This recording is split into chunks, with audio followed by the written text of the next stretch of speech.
Do your brakes sound like this?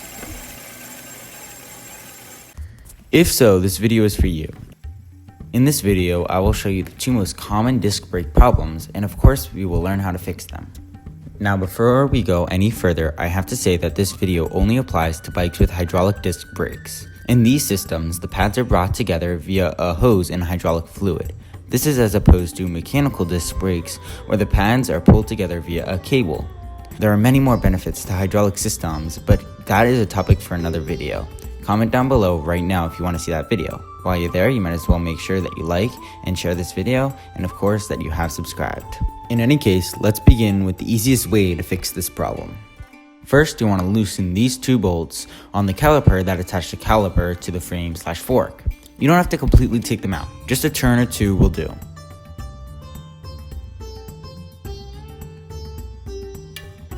Make sure the caliper can move side to side freely around the disc.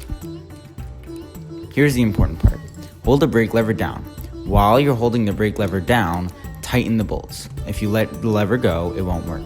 This usually fixes most problems related to wear and tear, but for some more serious problems, such as when you accidentally squeeze the lever when the disc is not in the caliper, we'll need a bit more troubleshooting. Let me explain.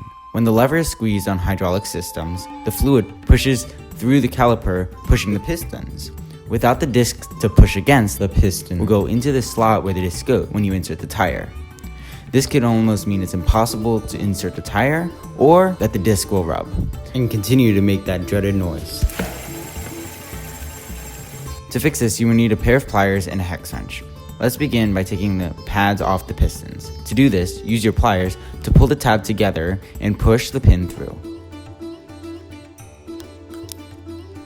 Once the pin is out, the pad should be able to go right out. Next, take the long tool and push the piston back on both sides. It won't move much, but there will be some movement, so keep an eye out for that.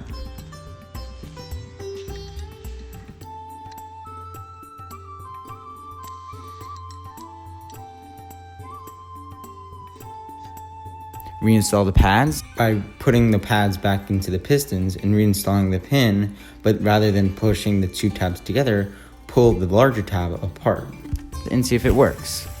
If the pads are still rubbing, use the first trick to fix that. If none of these worked, you might have a bent rotor, so I suggest taking it to the shop and have them check it out. Before you guys go, I want to say that there are such things as bleed blocks, which are placed inside the pistons while the discs are out of there to keep the pistons from going in too far. They're really cheap and will definitely save you from a huge headache. And if you really wanted to, I found that folding a piece of paper a bunch of times will do. I hope one, or a combination of both of these tricks, helped your brakes go from sounding like this when you ride to sounding like this. If so, please subscribe. As always, have the best day ever. By clicking the playlist down below to watch all my videos, of course.